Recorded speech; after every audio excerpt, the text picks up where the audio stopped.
시청자 여러분 안녕하십니까? 뉴스7의 김명우입니다. 대선이 16일 앞으로 다가온 오늘부터 대선 경쟁에 제대로 불이 붙을 것 같습니다.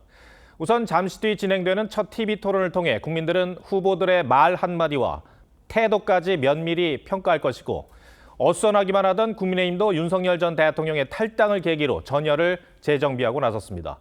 이런 상황에서 민주당 이재명 후보와 국민의힘 김문수 후보가 굵직한 개헌 공약을 던졌습니다. 비슷해 보이지만 분명히 차이가 있습니다. 먼저 김아림 기자가 보도합니다. 민주당 이재명 후보는 현 대통령 5년 단임제를 4년 연임제로 바꾸자고 했습니다. 정권의 중간평가가 가능해지면 책임도 강화될 거라는 건데 결선 투표제로 민주적 정당성도 확보하자고 했습니다. 다만 개헌 당시 대통령에는 적용되지 않는다며 자신은 대상이 아님을 분명히 했습니다. 이 헌법상으로 개헌은 재임 당시 대통령에게는 적용이 없다. 대통령 권한 남용을 통제하는 직접적 장치도 추가로 필요하겠고. 그러자 국민의힘 김문수 후보는 대통령 4년 중임제를 제안했습니다. 이를 위해 이번 대선에서 당선되는 대통령의 임기를 3년으로 줄이자고 했습니다. 이 후보가 앞서 국가 책임자 임기 문제는 신중하게 고려해야 한다며 임기 단축 개헌에 선을 긋자 맞불 제안에 나선 겁니다. 삼류 정치가 대한민국 경쟁력을 깎아먹고 민생 경제의 발목을 잡고 있습니다. 김 후보는 또 이 후보가 주장한 연임제엔 러시아의 푸틴 대통령처럼 장기 집권 의도가 있는 것 아니냐고 비판했습니다. 이 후보는 빠르면 2026년 지방선거, 늦어도 2028년 총선 때 국민투표를 위해 국회 개헌특위 논의를 시작하자고 제안했는데 김 후보는 이 후보가 말 바꾸기를 일삼았다며 권력 내려놓기 개헌 협약을 맺자며 역제안을 했습니다. TV조선 김하림입니다. 두 후보는 대통령이 가진 권력을 줄이는 내용에 대해서도 입장이 갈렸습니다. 민주당 이재명 후보는 이 대통령의 권력을 국회로 분산하겠다는 의지를 드러냈습니다. 반면 국민의힘 김문수 후보는 임기도 3년으로 줄이고 불체포 특권도 포기하는 등 이 특권 자체를 내려놓겠다고 강조했습니다. 이어서 변정현 기자입니다. 민주당 이재명 후보는 대통령의 권한 분산을 강조했는데 분산된 힘은 국회에 실어준다는 계획입니다. 국무총리 국회 추천제를 통해서 행정 각부들이 좀 더 자율적으로 국정에 임할 수 있도록 하는 것이 필요하다고 생각됩니다. 국무총리 추천과 함께 공수처와 검찰, 경찰 등 주요 기관장 임명도 국회의 동의를 받도록 했습니다. 독립기관인 감사원 역시 국회로의 이관을 제안했습니다. 반면 국민의힘 김문수 후보는 대통령 4년 중임제를 제안하면서 만약 자신이 대권을 잡으면 다음 총선 일정과 맞추기 위해 임기를 3년으로 줄이겠다고 약속했습니다. 낡은 1987년 체제를 바꾸는 개헌을 추진하겠습니다. 정치와 사법, 선거제도를 개혁하겠습니다. 김 후보는 이재명 후보를 염두에 둔 듯 대통령 당선 시 형사재판을 받지 않는 대통령 불소추 특권도 폐지할 것이라고도 했습니다. 두 후보가 들고 나온 대통령 권력 줄이기 방법론에 차이가 있는 겁니다. 이 후보의 갑작스런 개헌 제안에 김 후보가 맞불 제안에 나서면서 16일 남은 선거 전에 개헌 이슈가 영향을 미칠 가능성이 있습니다. TV조선 변정현입니다. 윤석열 전 대통령의 당정 문제를 정리한 국민의힘이 이번 주부터 통합 유세에 나섭니다. 그동안 윤 전 대통령 거취 문제로 내홍을 겪었던 국민의힘으로선 중도 확장에 신경을 쓸 수 있는 여력이 생긴 겁니다. 한동훈 전 대표는 모레 부산을 시작으로 현장 선거 운동에 나설 예정입니다. 박한솔 기자입니다. 한동훈 전 대표가 모레부터 부산을 시작으로 대구와 충청, 강원 지역을 돌며 김문수 후보 지원 유세에 나서겠다고 밝혔습니다. 앞서 한 전 대표는 개헌 반대, 윤석열 전 대통령 부부와의 절연 등의 3가지 조건을 요구해왔는데 자신의 요구가 다 수용된 건 아니지만 선거 지원에 나서기로 했습니다. 다만 복수의 친한계 의원들은 유세 지원이 선대위 합류를 의미하는 건 아니라고 했습니다. 어쨌든 한마음이 돼서 우리가 함께 나아가야 되는데 친윤 일색의 어떤 선대위도 저는 이선으로 후퇴시키는 것이 앞서 안철수, 나경원, 양향자 등 김 후보와 경선을 했던 주자들은 공동선대위원장으로 합류해 유세를 지원해왔습니다. 이재명 후보를 막고 대한민국을 지키기 위해 모두가 힘을 모아야 합니다. 시간이 많지 않습니다. 윤재욱 총괄선대본부장과 장동혁 상황실장 등 캠프 핵심 인사들은 윤 전 대통령 지지층의 이탈을 막기 위해 대구를 찾아 더 절박한 마음으로 더 움직이고 더 많은 손을 잡아야 한다며 결집을 강조했습니다. 아직 선거 지원에 나서지 않고 있는 한덕수 전 총리도 선거 막판 지원에 나설 가능성이 높다는 관측이 나옵니다. TV조선 박한솔입니다. 국민의힘의 통합 움직임에 민주당은 연일 선거용 위장 탈당쇼라며 견제에 나섰습니다. 윤석열 전 대통령의 탈당이 실제 선거 변수로 작용할지 주시하는 모습인데 국민의힘은 상식적 국민 모두가 빅텐트라며 이제부터 선거 판가리를 해야 한다고 주장했습니다. 윤동빈 기자가 보도합니다. 더불어민주당은 연일 윤석열 전 대통령의 탈당을 계기로 반등을 노리는 국민의힘 견제에 주력했습니다. 국민들에게 사죄하는 그런 게 전혀 없었어요. 네, 지금 일단은 그냥 소나기를 피하고 보자 뭐 이런 이제 위장 탈당. 민주당 선대위 박경미 대변인은 위장 탈당쇼로 내란의 강을 건널 수 없다며 윤 전 대통령을 제명하지 못한 국민의힘은 내란의 강에서 익사 직전이라고 주장했습니다. 민주당 정청래 의원도 탈당보다 사과가 먼저라며 부하들은 다 징역 살고 있는데 염치가 있어야 한다고 비판했습니다. 윤 전 대통령 탈당에 대해 큰 의미를 부여하지 않겠다는 의미로 해석됩니다. 반면 국민의힘은 탈당을 계기로 분위기 반전을 시도하는 모습입니다. 어제 원희룡 전 장관과 함께 유세에 나섰던 나경원 공동선대위원장은 이제부터 선거 판가리를 시작해야 한다며 상식적인 국민과 모든 당원이 빅텐트라고 주장했습니다. 윤상현 의원도 통합을 강조했습니다. 개인의 정치적 유불리, 과거의 감정, 판단의 차이를 뒤로하고 김문수 후보의 승리를 위해서 우리 모두 하나가 된 모습을 보여줍시다.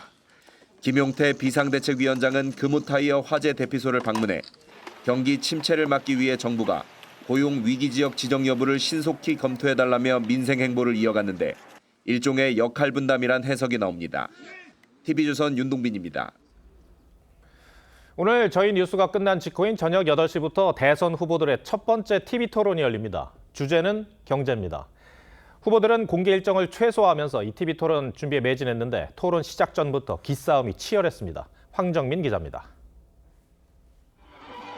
민주당 이재명 후보는 지역 화폐 확대 등 선제적 재정 투입에 기반한 성장을 강조합니다. 이명박이 4대강 한다고 그 강바닥에다가 20조 원, 40조 원 퍼붓는 건 괜찮고 그 군산에 지역화폐 지원 300억 하는 건 추구도 안 됩니까? 이를 통해 AI 투자 100조 원 시대를 열겠다고 강조했는데 윤석열 정부는 물론 문재인 정부에서 실패한 경제 정책도 되풀이하지 않겠다는 입장입니다. 이 후보는 첫 TV 토론에선 비상계엄이 경제에 미친 악영향을 부각하며 국민의힘 책임론을 제기할 걸로 전해졌습니다. 국민의힘 김문수 후보는 TV 토론회를 앞두고 규제 혁신처 신설 등의 내용을 담은 경제 공약을 발표했습니다. 경제 족쇄를 푸는 경제 판가리를 확실하게 해내겠습니다.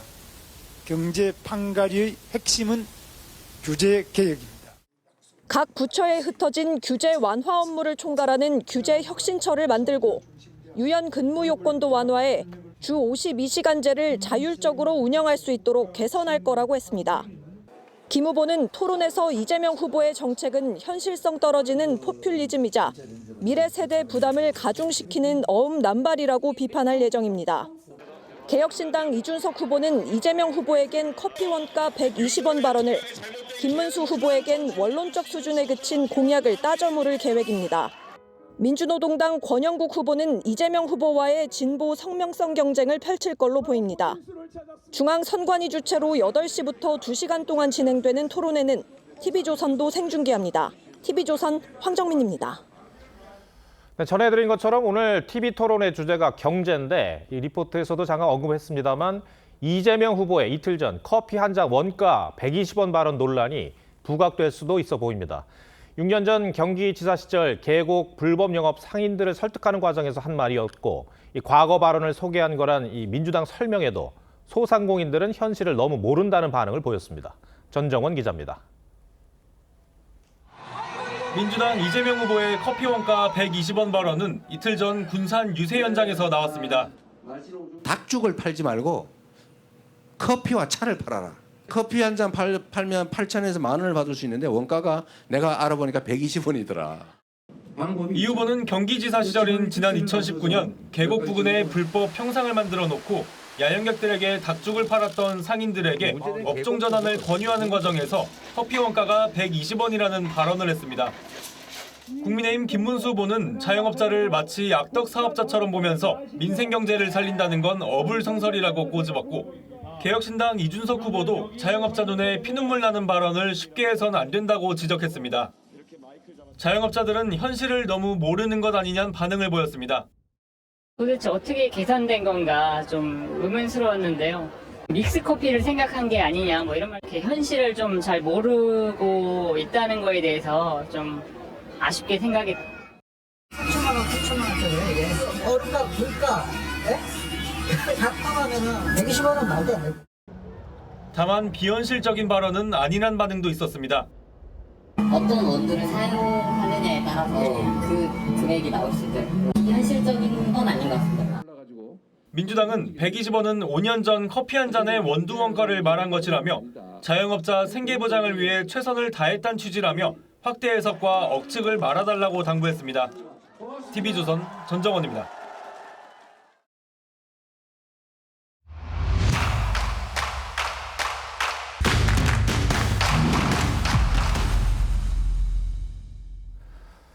정치부 현장 기자들이 분석해드리는 대선 설명서 시간입니다. 윤석열 전 대통령 탈당이 선거 막판 변수로 떠오르는 상황에서 민주당 이재명 후보가 4년 연임제 개헌 이슈를 던졌습니다. 선거전이 복잡해지고 있습니다. 정치부 장세희 기자와 자세한 얘기 나눠보겠습니다. 민주당 이재명 후보의 4년 연임제 개헌 제안 원래 예정이 돼 있었던 겁니까? 일단 이 후보 개헌에 대한 생각은 오래전부터 있었지만 공식 제안은 최근 결심한 걸로 파악됐습니다. 이 후보는 지난달 우원식 국회의장의 개헌 제안에도 내란 종식이 먼저라며 부정적 입장을 밝힌 바 있죠. 당내에선 윤석열 전 대통령의 탈당으로 인한 선거 판세의 변화 가능성을 차단하려는 의도 아니겠냐는 반응이 나옵니다. 이슈는 이슈로 덮겠다는 일종의 대응 카드라는 겁니다. 이 대표 측은 내란과 계엄 상황이 일단락된 만큼 본질을 훼손하지 않는 논의 가능한 시점이라고 판단했다고 설명했습니다. 그런데 4년 중임제에서 연임제로 바뀌었네요. 네, 맞습니다. 원래 이재명 후보는 한 달 전만 하더라도 4년 중임제에 대해서 이제 공감대를 형성했다, 이렇게 입장을 밝힌 바 있는데요. 중임제의 경우 횟수에 상관없이 선거에 나올 수 있고 차기 대통령 선거에 출마하지 않거나 떨어져도 차차기 대선에 출마할 수 있습니다. 이러한 특성이 권력 부패 기능을 심화시키고 중간 평가 기능이 약해진다는 점에서 이 후보가 연임제로 입장을 틀었다는 게 이 후보 측 설명입니다. 특히 연임제는 한 차례 임기에 대한 평가로 이어지는 만큼 중간 평가 기능이 강화된다는 면에서 더 큰 장점이 있다는 겁니다. 그런데 국민의힘에서는 이재명 후보의 장기 집권 계획이다, 이렇게 의심을 하더라고요. 근데 실제 가능성이 있습니까? 네, 맞습니다. 국민의힘은 총 8년까지만 할 수 있는 중임제와 달리 두 차례 연임한 뒤 한 번 쉬고 또 나올 수 있는 게 아니냐고 의심하고 있습니다. 이 후보 측은 최대 임기 8년, 연임 횟수를 1회로 제한하는 방안을 개헌에 담을 것이라며 국민의힘의 주장은 사실과 다르다고 했습니다. 네, 국민의힘 상황도 좀 알아보겠습니다. 윤석열 전 대통령 탈당 이후에 분위기가 조금 달라진 것 같아요. 네, 분위기가 많이 달라졌습니다. 윤석열 전 대통령 탈당을 계기로 선거 판가리에 나서겠다는 기류입니다. 실제 윤 전 대통령의 탈당으로 어수선했던 분위기가 반전됐고 단체 대화방에서도 서로를 향한 공격을 자제하는 분위기라고 합니다. 한 중진 의원은 이제 보수 빅텐트의 시간이라며 정말 절실하게 모두가 한마음으로 지원해야 한다고 했는데요. 한동훈 전 대표가 이번 주 부산과 대구 등을 시작으로 현장 지원 유세에 나서기로 한 것도 중도 확장 측면에선 도움이 될 걸로 기대하는 분위기입니다. 네, 이제 잠시 뒤면은 이제 첫 TV 토론회가 열리는데 후보들이 이 토론회를 통해서 어떤 모습을 보이느냐에 따라 이 선거에 상당히 큰 변수가 되지 않습니까? 네, 맞습니다. 일단 대통령 후보자 토론회의 경우에는 당내 경선 후보들과 치러지는 이제 이런 당내 토론과는 좀 다를 걸로 보입니다. 네. 현재 구도상 이재명 후보를 추격하고 있는 김문수, 이준석 후보는 이 후보의 정책 허점을 파고들겠다는 계획인데 지역 화폐 등 포퓰리즘 정책에 대한 비판과 각 정책별 재원 마련 계획에 대한 질문을 이어갈 걸로 보입니다. 반대로 이 후보는 다른 후보에 대한 공세보단 자신의 정책 공약 설명에 집중하겠다는 방침입니다. 특히 선거가 16일 남은 만큼 치명적 말실수를 하지 않도록 주의할 걸로 보입니다. 네. 이 선거 기간이 짧기 때문에 TV 토론의 중요성이 훨씬 더 커졌다. 이런 얘기들이 나오더군요. 알겠습니다. 장세 기자, 잘 들었습니다.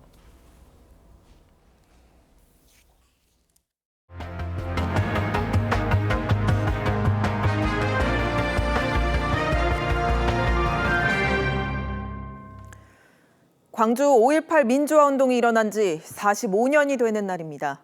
기념식에는 5.18 민주유공자와 주요 정치권 인사 등 2,500여 명이 참석했습니다. 유족들은 묘역 앞에서 여전히 씻을 수 없는 아픔에 눈물을 흘렸습니다. 박건우 기자입니다. 검은 정장 차림의 시민들이 손을 맞잡고 임을 위한 행진곡을 재창합니다. 80년 5월 비상계엄에 맞선 광주 민주화 운동. 참석자들은 희생자들의 넋을 기리고 유가족들을 위로했습니다. 이주호 대통령 권한대행은 국민 통합이 5월 광주에 대한 보답이라고 강조했습니다.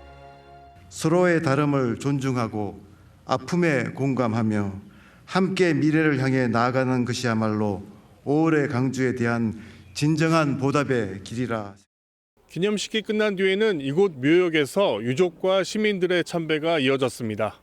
45년 전 김순자 씨의 남편도 거리에 나가 계엄군에 맞서다 7발의 총탄을 맞았습니다.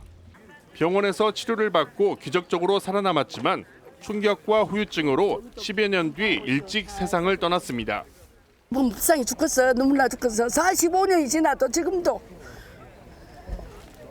이 아픔을 누가 하냐고. 누가. 시민 참배객들도 비석을 닫고 꽃을 헌화하며 묘역 곳곳을 둘러봤습니다. 이분들의 희생이 얼마나 큰 의미가 있고 희생을 감수하면서 5.18 민주화 운동을 하셨다는 게 정말 대단하다고 느껴져요. 오늘 기념식에는 민주유공자와 유족, 정부 주요 인사 등 2,500여 명이 참석했습니다. TV조선 박건우입니다. 사흘 넘게 이어질 걸로 우려됐던 금호타이어 광주 공장의 불길은 다행히 31시간여 만에 잡혔습니다.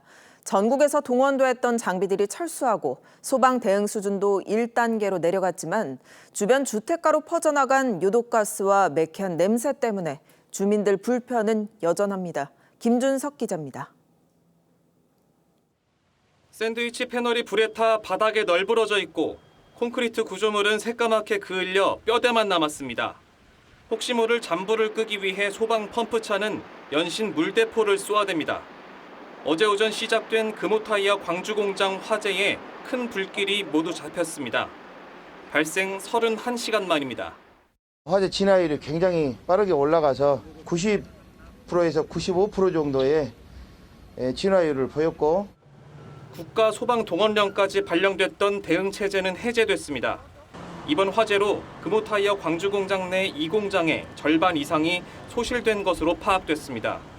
특히 발화 지점인 정련공정동 안에는 생고무 20톤이 쌓여 있었는데 절반 이상이 불에 타면서 엄청난 양의 유독가스를 뿜어냈습니다. 주민들은 아직도 매캐한 냄새가 난다며 피해를 호소합니다. 아파트 안에가 녹도 칼칼하고 막 바깥으로 나와버렸어요. 불이 다 꺼지면 일단은 지금 가야 돼요. 창문, 방충망 같은 거 말도 못해요. 새카매. 금호타이어 측은 화재 현장을 찾아 사과하고 대책 마련에 나서겠다고 밝혔습니다. 소방당국은 잔불을 완전히 정리하는 대로 경찰과 합동 감식을 통해 정확한 원인을 조사할 예정입니다. TV조선 김준석입니다. 네, 일회용품 대신 여러 번 쓸 수 있는 용기에 배달 음식을 받아 쓰레기를 줄이도록 하는 제로 플라스틱 존 들어보셨습니까? 2년 전부터 배달 음식을 자주 시켜 먹는 한강공원 곳곳에 생겼는데 저희 취재진이 현장에 가봤더니 이름이 무색할 정도로 플라스틱 쓰레기가 넘쳐났고 시민들은 그런 제도가 있는지조차 모르고 있었습니다. 이나영 기자가 현장 취재했습니다. 시민들이 잔디밭에 돗자리를 펴놓고 화창한 날씨를 즐깁니다. 점심 무렵이 되자 주문한 배달 음식이 속속 도착합니다. 대부분 음식이 플라스틱 용기에 담겨 있습니다. 저는 전부 100%다 일회용이었어요. 서울시는 2년 전 일부 한강공원을 제로 플라스틱 존으로 지정했습니다. 일회용품 반입을 금지하고 다회용기만 쓸 수 있는 지역입니다. 하지만 달라진 게 거의 없습니다. 제로 플라스틱 존으로 음식을 주문해봤는데요. 이렇게 플라스틱 그릇과 숟가락이 아무 문제 없이 배달됐습니다. 쓰레기통엔 나들이객들이 버리고 간 일회용품 쓰레기가 가득하고 다회용기 반납함은 텅텅 비어 있습니다. 일회용품만 이게 설정이 되냐 안 되냐 이거 굳이 뭐 다회용기를 생각은 아예 전혀 못했고. 전혀 몰랐고 이렇게 나오는 거예요? 그럼 이건 다시 반납을 해야 되는 거죠? 법적인 강제성이 없는 데다 안내도 부족하다 보니 제로 플라스틱 존이 도입 취지를 살리지 못하고 유명무실해진 겁니다. 서울시는 다음 달부터 안내 포스터를 추가로 부착하고 온라인 홍보 활동도 확대할 계획이라고 밝혔습니다. TV조선 이나영입니다. 해충을 잡아먹는 두꺼비는 전통적으로 길한 동물로 여겨졌죠. 이맘때면 부화한 새끼들이 산란지를 떠나 서식지로 대이동을 시작하는데 문제는 도심에서 차에 치여 죽는 경우가 빈번하단 겁니다. 여기 두꺼비 구조를 위해 두 팔을 걸어붙인 주민들이 있습니다. 김동영 기자입니다. 도로를 가로질러 배수로가 나 있습니다. 가까이 가보니 손톱만한 동물들이 폴짝폴짝 뛰어다닙니다. 새끼 두꺼비들입니다. 인근 장현저류지에서 부화한 새끼들이 서식지인 황방산으로 이동하고 있는 겁니다. 새끼 두꺼비는 저류지에서 몸 길이가 2-3cm까지 자라나면 흐린 날을 틈타서 서식지로 돌아갑니다. 가는 길은 500m 남짓. 하지만 생태통로나 유도 울타리를 벗어나 콘크리트 길로 가거나 차나 사람들이 다니는 주택가로 가기도 합니다. 보행자에게 밟히거나 차에 깔리기 십상입니다. 로드킬을 막기 위해 지자체에선 봉사단을 구성해 두꺼비 구조에 나섰습니다. 어렵기는 어려운데 한 마리라도 살리려는 그런 마음이 더 큽니다. 봉사단이 아닌 주민들도 이젠 스스로 나와 두꺼비 구조에 나설 만큼 인식도 변했습니다. 차에 밟히지 않게 하려고 많이 두꺼비 새끼 살았으면 좋겠어요. 새끼 두꺼비들의 대이동은 다음 달까지 이어지는데 무사히 도착해 성체로 자라날 확률은 단 0.1%에 불과합니다. 울산 중구청은 장현저류지 일대를 지나는 차량 운전자들에게 서행해 줄 것을 당부했습니다. TV조선 김동열입니다. 경기 침체의 늪이 깊어지면서 자신이 들어놓았던 보험까지 깨는 서민들이 늘고 있습니다. 카드 빚을 내 돌려막기 하는 것조차 힘들어지자 손해를 감수하고서라도 보험을 해지한 경우가 많아진 겁니다. 이정현 기자가 사연을 들어봤습니다. 서울 구로구에서 7년째 식당을 운영하는 한길로 씨. 매출은 급감하는데 임대료와 직원 월급, 식자재 비용까지 오르자 결국 9년 동안 부은 변액연금과 저축성 보험 등 보험 3개를 차례로 해약했습니다. 코로나 때는 솔직히 그 희망이라는 게 있었어요. 지금은 희망 그런 게 좀 없어지고 어쩔 수 없이 이렇게 해약을 하는 거니까 마음이 좀 많이 좀 그렇죠. 당장 급하니까. 보험금을 장기 연체하거나 보험을 해약한 사람들이 늘면서 지난해 생명보험사들이 계약자에게 돌려준 환급금은 59조 550억 원. 2022년보다 약 30% 급증했습니다. 보험을 해약하면 낸 돈보다 적게 돌려받습니다. 때문에 먼저 불황형 대출인 보험약관 대출을 받거나 카드 빚을 내는데 이마저도 어려워지자 최후의 보루인 보험까지 깨는 겁니다. 서민들의 급전창구인 카드론 대출도 폭증하고 있고 올해 1분기 신용카드 연체율도 10년 만에 최고치를 기록했습니다. 소상공인들, 자영업자들에게 비극적 상황, 자본을 유동할 수 있는 최악의 상황까지 이루어졌다. 그 상황을 보고 상황이 더 차 대선 주자들도 대책을 내놓고 있습니다. 이재명 후보는 코로나 정책 대출에 대한 채무 조정과 탕감을, 김문수 후보는 소상공인 특별 융자를 약속했습니다. TV조선 이정현입니다. 오는 9월부터 예금자 보호 한도가 5천만 원에서 1억 원으로 2배 오릅니다. 무려 24년 만의 변화인데 왜 바뀌는 거고 소비자 득실은 어떨지 노도일 기자와 따져보겠습니다. 네, 노 기자, 우선 예금자 보호 한도 어떤 걸 의미하는 겁니까? 네, 집에 가지고 계신 통장에 이 예금은 최고 5천만 원까지 예금보험공사가 보호한다. 이렇게 적힌 문구 보신 적 있을 겁니다. 은행 등 금융기관이 망하면 정부가 대신해서 5천만 원까지는 지급해준다는 겁니다. 1997년 외환위기 당시엔 한시적으로 예금 전액을 보호해줬었는데 지난 2002년 5천만 원으로 정해진 뒤로 24년 동안 이 금액이 유지되다 이번에 1억 원으로 올라간 겁니다. 무려 24년 만에 1억 원으로 올린다고요? 그 이유가 뭘까요? 네, 지난 24년간 우리 경제 규모가 꽤 컸었죠. 2002년에는 1,547만 원이었는데 2024년에 3배 넘게 오르면서 4,926만 원까지 증가했습니다. 네. 또 예금 규모도 같은 기간 550조에서 껑충 뛰었습니다. 여기에 다른 선진국에 비해서도 보호 한도가 낮다 보니 높여야 한다는 의견이 꾸준히 나오다 지난해 12월 국회에서 관련 개정안이 통과되면서 추진하게 된 겁니다. 금융소비자 입장에서는 예금 보호를 받기 위해 5천만 원씩 쪼개서 예치하지 않아도 되니까 좀 더 편해지겠죠. 근데 좀 불안감은 없지 않아 있었죠. 그렇다 보니까 아무래도 제1금융권에만 의존한다든지. 이 은행 예금에는 당연히 적용이 될 거고 그러면 사고보험금이나 퇴직연금도 보호받을 수 있게 되는 겁니까? 네, 보호가 됩니다. 은행이나 저축은행에 넣어둔 예금이나 적금뿐만 아니라 보험사 보험료도 보호 대상이고요. 신협과 농협, 새마을금고도 마찬가지로 1억 원까지 보호가 됩니다.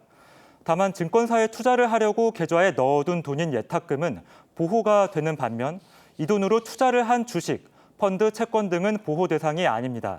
한 은행에 계좌를 2-3개씩 가지고 계신 경우도 많은데 각 계좌별로 1억 원씩 보호가 되는 건 아닌 거죠? 네, 금융사 한 곳에서 인당 1억 원씩 보호가 되는 건데요. 예를 들어서 이렇게 3개 은행에 각각 8천만 원씩 나눠서 입금을 했다면 이 3곳이 다 파산하더라도 2억 4천만 원을 모두 지킬 수 있습니다. 하지만 은행 한 곳에 1억 원과 5천만 원을 나눠서 두 계좌에 입금했다면 이 은행이 파산할 경우 1억 원이 넘는 나머지 5천만 원은 돌려받지 못하게 됩니다. 또 이자도 예금 보호 한도에 포함되는 만큼 1억 원을 꽉 채워서 넣는 것보다는 이자가 들어오는 걸 감안해서 조금 여유를 두는 게 안전합니다. 그렇군요. 금융시장에도 상당한 변화가 예상됩니다. 네, 보호 한도가 높아지면 금리가 높은 저축은행 등 제2금융권으로 뭉칫돈이 이동하는 머니무브가 일어날 수 있습니다. 제2금융권이 금리는 높은데 항상 좀 위험하죠. 1억으로 상향이 되면 아마 훨씬 더 안심이 되지 않을까. 상대적으로 안정성이 낮은 제2금융권에 과도하게 돈이 몰릴 경우 금융시장 위험이 커질 수 있는 만큼 금융당국은 TF를 발족해 상황을 면밀히 모니터링하겠다는 방침입니다. 네, 예금자 보호 한도가 오르면 금융사가 내야 하는 예금 보험료도 오를 텐데 그게 소비자 부담으로 이어지진 않을지 지켜봐야겠네요. 노 기자 잘 들었습니다.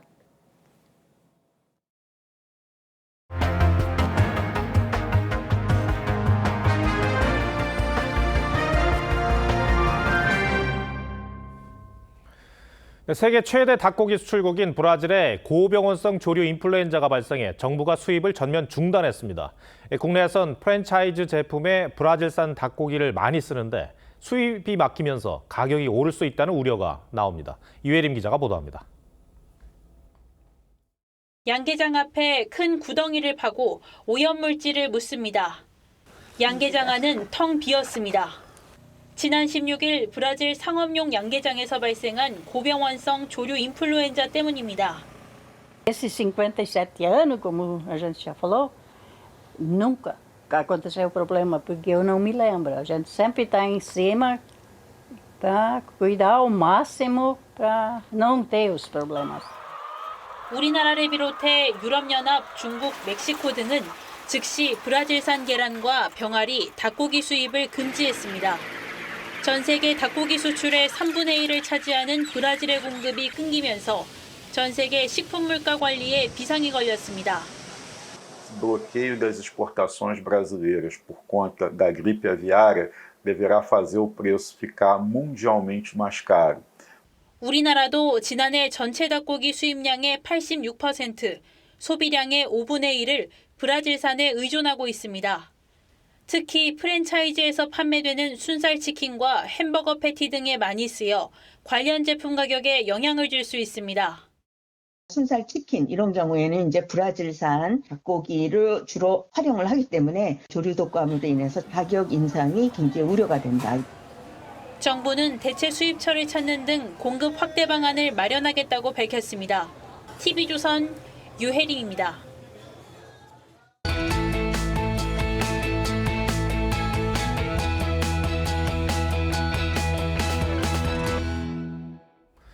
네, 요즘 서울과 부산 도심에 초대형 전광판이 속속 들어서고 있습니다.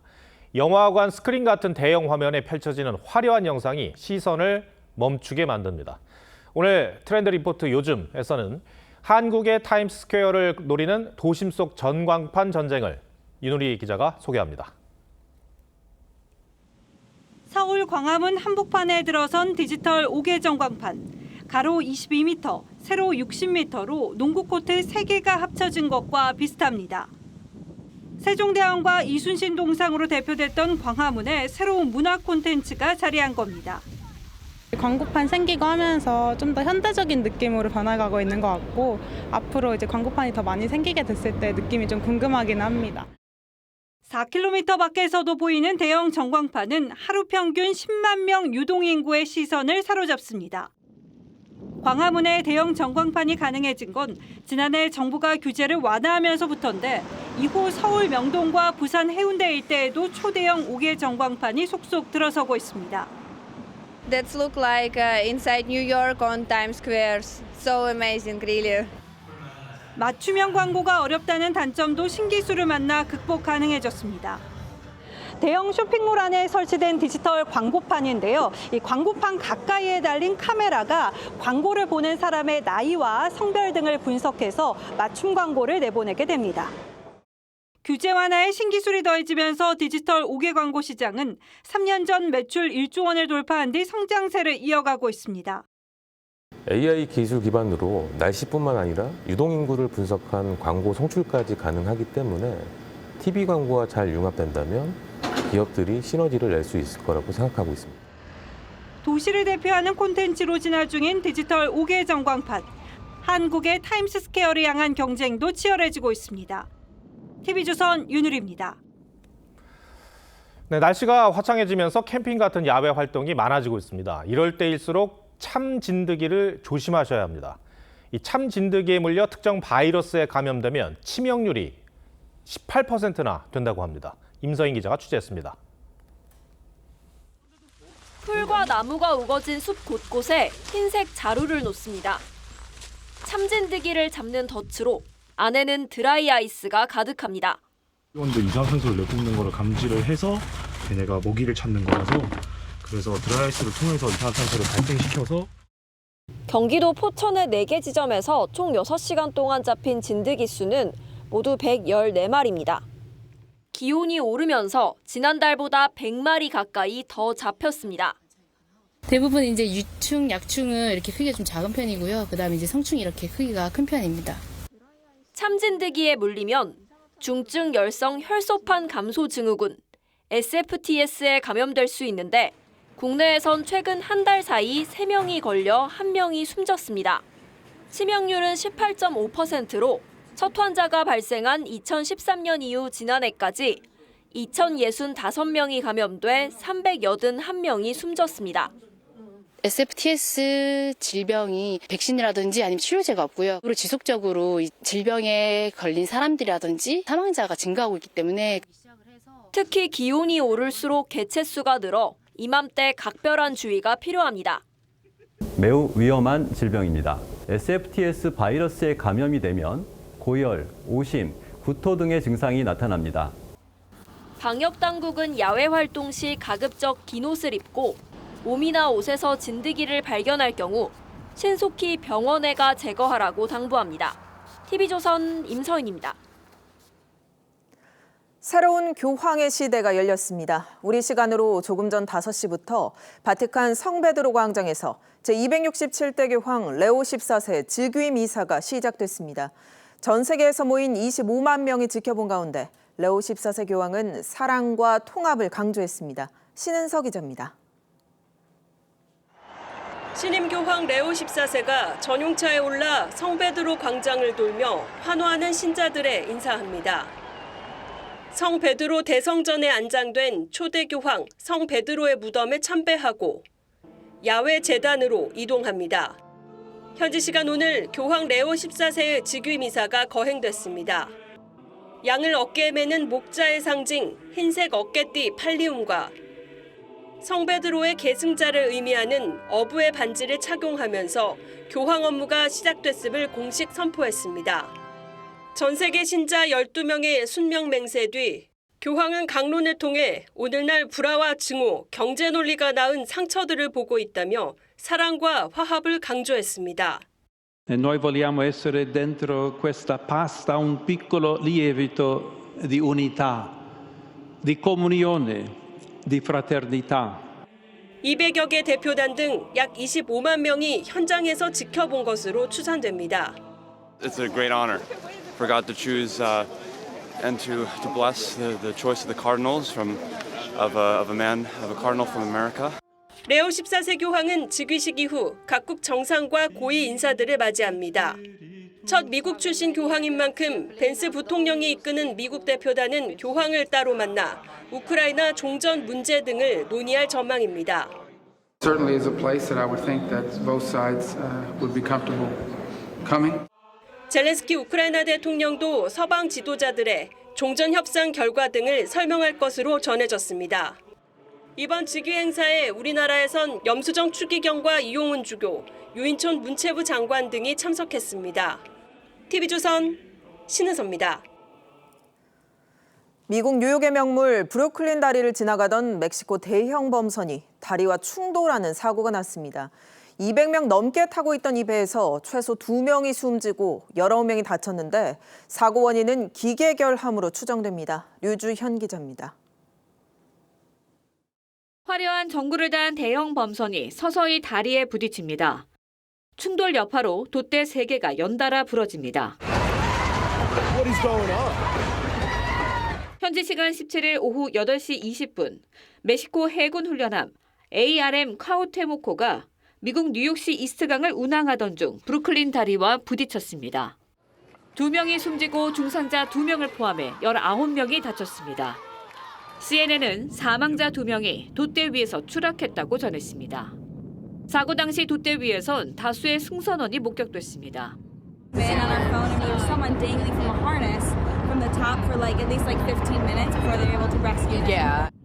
뉴욕 경찰은 범선이 기계적 결함으로 추진력을 잃은 것으로 보고 정확한 사고 원인을 조사하고 있습니다.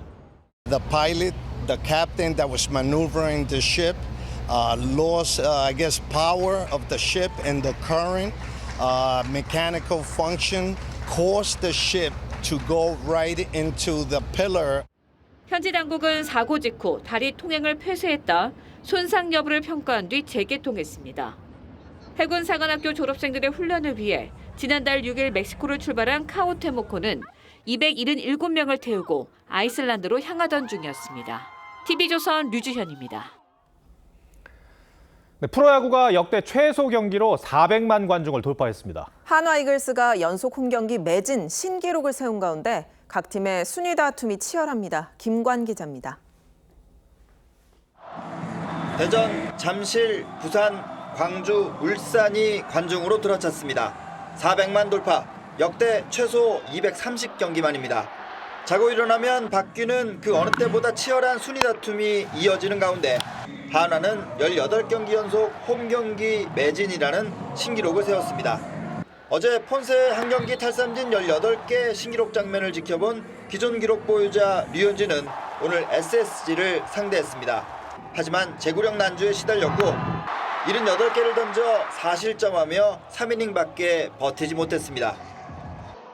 KT를 상대한 선두 LG는 1회 말 1번 박혜민, 2번 김현수의 안타로 시작하자마자 결승점을 뽑았습니다. 이어 박동원의 홈런까지 더해 리드를 끝까지 유지했습니다. 부산에서는 벤치 클리어링이 일어났습니다.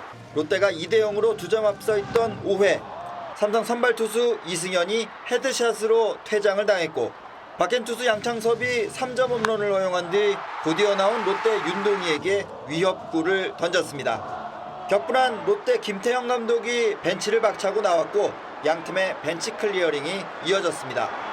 삼성은 최근 10경기에서 8번을 패한 침체 상황. 롯데는 최근 3주 동안 헤드샷만 4번을 맞았습니다. NC 외국인 투수 라일리는 키움 타선을 8회까지 노히트 노런으로 막아냈습니다. TV조선 김관입니다.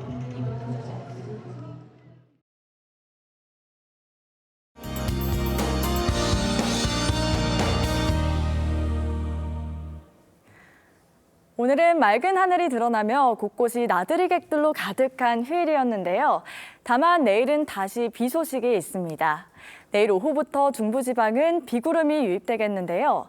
양은 경기 동부와 강원 내륙에 최대 20mm, 그 밖의 지역은 5mm 안팎이 예상됩니다. 이 비는 모레 새벽에 대부분 잦아들겠습니다. 내일 서해안과 동해안은 바람도 강하겠습니다. 특히나 강풍 예비특보가 내려진 강원 산지를 중심으로 순간풍속 초속 20m가 넘는 돌풍이 불겠습니다. 내일 아침 기온은 오늘과 비슷하거나 조금 낮게 출발하겠는데요. 서울이 12도로 시작하겠습니다. 내일 한낮에 남부지방은 25도를 웃도는 곳이 많아 덥겠는데요. 서울이 21도, 대전 25도, 대구 27도까지 오르겠습니다. 모레인 화요일에는 낮 기온이 크게 오르면서 때이른 더위가 찾아오겠습니다. 날씨였습니다. 5월 18일 일요일 뉴스7 마치겠습니다. 시청해주셔서 고맙습니다.